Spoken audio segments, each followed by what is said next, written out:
Right then, this is a walk around video, and this is for a Honda Civic 2.2 ES diesel. This particular car has covered 71,000 miles, comes with a lovely service history and is in really fantastic condition throughout. I apologise, it's a really windy day today, so I'll talk a little bit less when the wind picks up.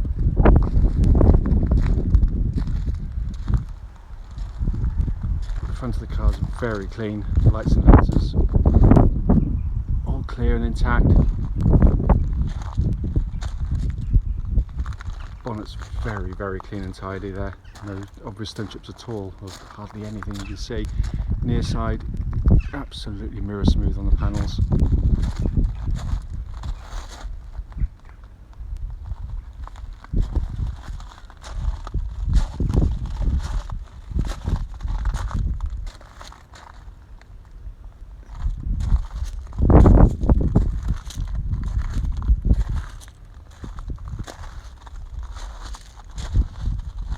Bumper corners all very good. Again, offside, driver's side, flanks absolutely lovely and clean.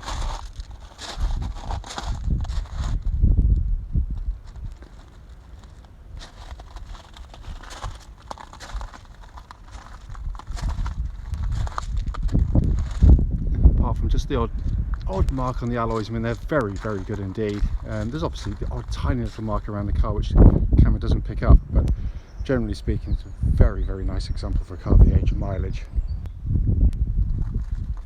So coming to the boot area now, huge boots, and it's been kept absolutely beautifully back here. Underneath here, this is where you'd normally have a little extra cubby hole, but what's nice to see in this one, someone's paid the extra and had the space saver spare wheel, because it normally just comes with obviously an inflation kit. So coming to the back of the car, all very clean and tidy back here. Fabric's all really very nice indeed, and loads of rear legroom in the back of these cars.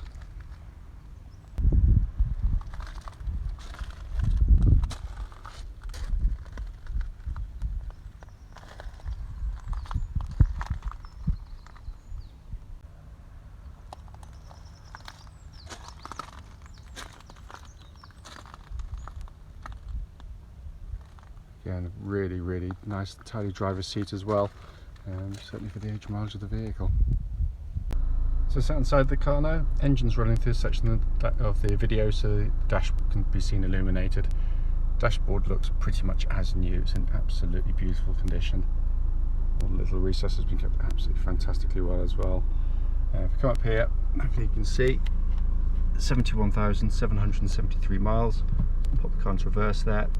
Got that lovely clear gridded parking camera to the car, which obviously aids reversing to a huge degree. If I come back here, you get this wonderful view, and this is basically what you see as a driver. If you set your driving position so the steering wheel just above the rev counter, below the speedo there, and in my humble opinion, the very best dashboard in its class by quite a long way, all working exactly as it should. So finally, just to come under this beautifully presented engine bay. This is pretty much always the case with Honda. Absolutely brilliant engines, cam chain driven, no big services looming on these. It's been kept wonderfully well, more of which in the following road test video.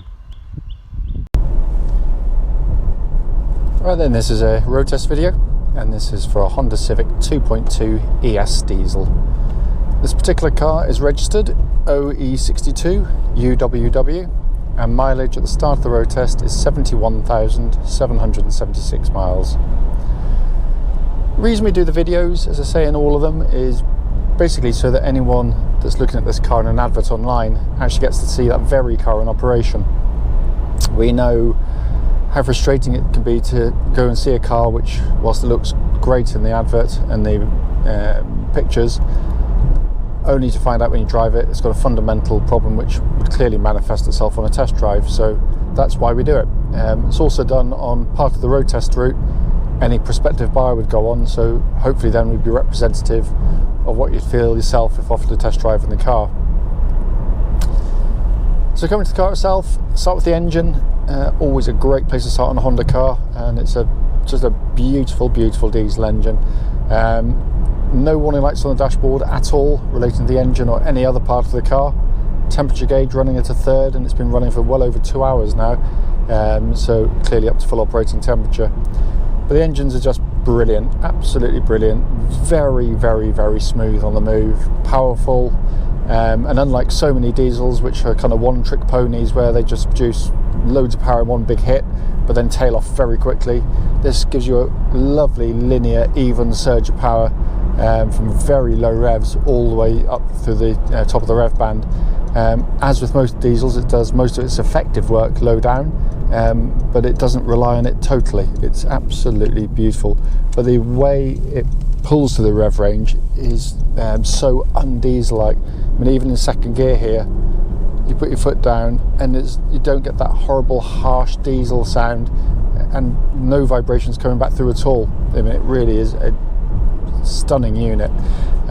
They are cam chain driven, so no big services to worry about on these engines either, and a reputation for reliability and longevity which are both unmatched in its class.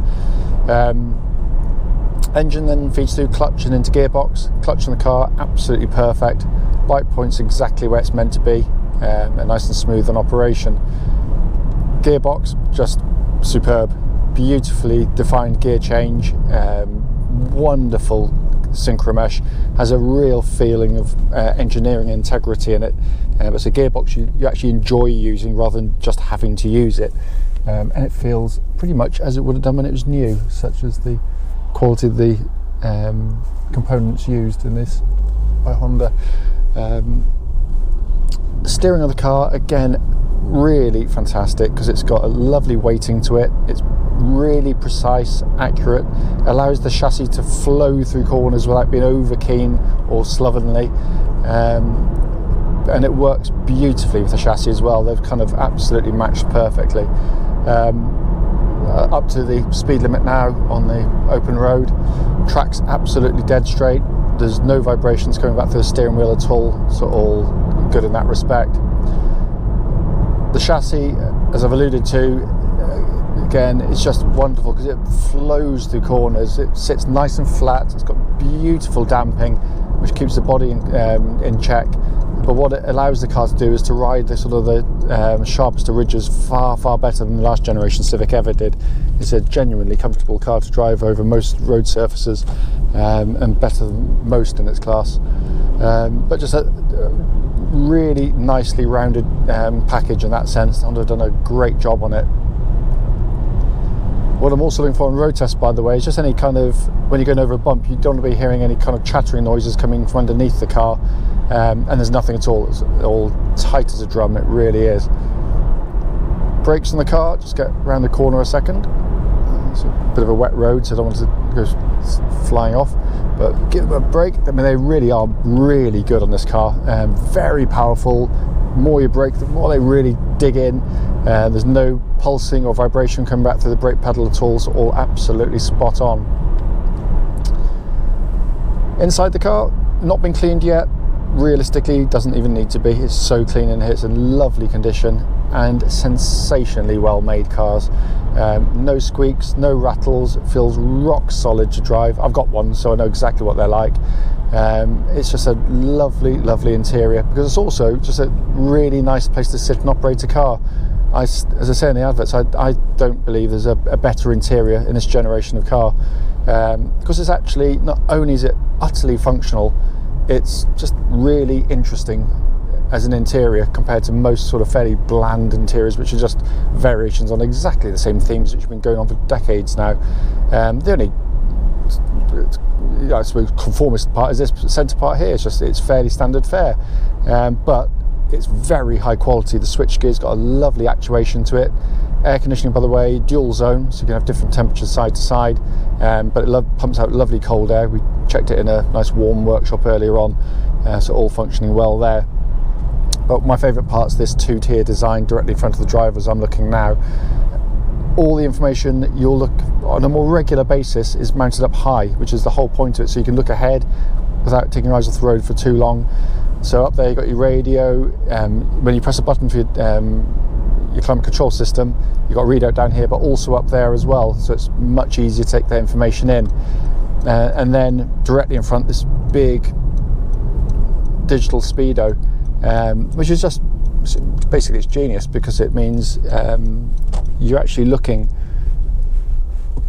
at the speed you're doing without taking your eyes off the road for a second. It's just right at the corner of your eye, you can really see it. And I actually prefer it to these kind of heads-up displays. I find them, I don't know, there's something, because they're not on a true black background, they're kind of hovering there, and I've used them and they're fine, but just I do prefer these. I'm not just saying it because it's in this car. I had a Lexus which had this head-up display, and it's slightly unnerving. It seems to sort of that bit higher, allows it to kind of move about a bit. But this is just brilliant, it really is. Down below that, you've got this more conventional pod, big rev counter in the middle, flanked by the temperature and fuel gauges, and then a multifunction steering wheel. We've got auto lights, auto wipers, and lovely thick rim steering wheel, feels brilliant in hand as well. Cruise control works exactly as intended, of course, it all does. It's all been checked and all working fine. And as I said at the start of the video, I mean, the point of it is literally just to show the car in operation, but to genuinely let you know if there's anything amiss on the car. We don't buy cars with problems, we try not to do that, obviously. So it's unlikely there's going to be anything, and there's nothing at all. It drives absolutely beautifully, and I'm not giving it any allowance for its age or mileage. I'm judging it by how a Civic should be, regardless of age or mileage, and it drives absolutely perfectly.